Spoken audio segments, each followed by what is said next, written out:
আজ আমি চলে এসেছি বাংলাদেশের সবচেয়ে প্রাচীন নগরীগুলোর একটিতে, বগুড়ার মহাস্থানগড়ে। ইতিহাস, রহস্য আর পুরানো সভ্যতার স্মৃতি সব মিলে এই জায়গাটা যেন আমাদের অতীতের এক জীবন্ত দর্পণ। চলুন ঘুরে দেখি মহাস্থানগড়ের প্রতিটি গল্প, প্রতিটি নিদর্শন।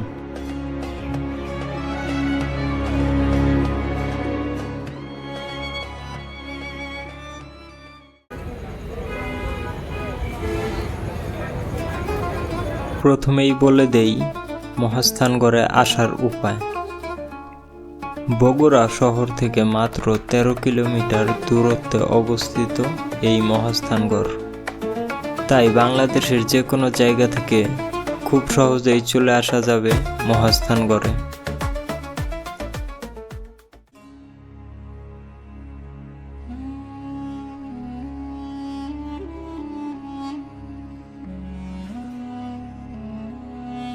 মহাস্থানগড় বাংলাদেশের অন্যতম প্রাচীন পুরাকীর্তি। প্রসিদ্ধ এই নগরী ইতিহাসে পুণ্ড্রবর্ধন বা পুণ্ড্রনগর নামেও পরিচিত ছিল।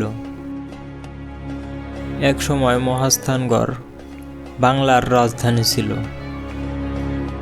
যীশু খ্রিস্টের জন্মেরও আগে, অর্থাৎ প্রায় 2500 বছর পূর্বে এখানে সভ্য জনপদ গড়ে উঠেছিল। প্রত্নতাত্ত্বিকভাবেই তার প্রমাণ মিলেছে। 2016 সালে এটিকে সার্কের সাংস্কৃতিক রাজধানী হিসেবে ঘোষণা করা হয়। স্কন্দ পুরাণে একটি আখ্যায়িকা আছে।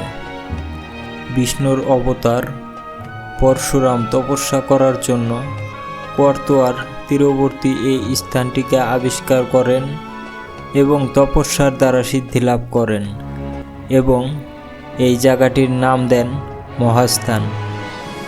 উত্তরকালে এই স্থানে পুণ্ড্র রাজ্যের রাজধানী স্থাপিত হলে এটি পুণ্ড্রনগর, পুণ্ড্রবর্ধন, পৌরবর্ধন নামে পরিচিত হয়। 640 খ্রিস্টাব্দে সুপ্রসিদ্ধ চৈনিক পর্যটক ওয়াংচুয়াং কামরূপ হতে পুণ্ড্র নগরে আসেন। তার লিখিত বিবরণ হতে জানা যায় যে তৎকালে করতোয়া অতি বিস্তৃত নদী ছিল। গুগল ম্যাপ অনুযায়ী এই জায়গাটার নাম হলো দোরাব শাহ তরান। এইখান থেকেই সম্ভবত এই রাজ্যের শুরু হয়েছিল এবং এইটা প্রায় মেন রোডের কাছেই। মেন রোড থেকে মাত্র 5 থেকে 7 মিনিট হাঁটলে এখানে এসে পৌঁছাইতে পারবেন।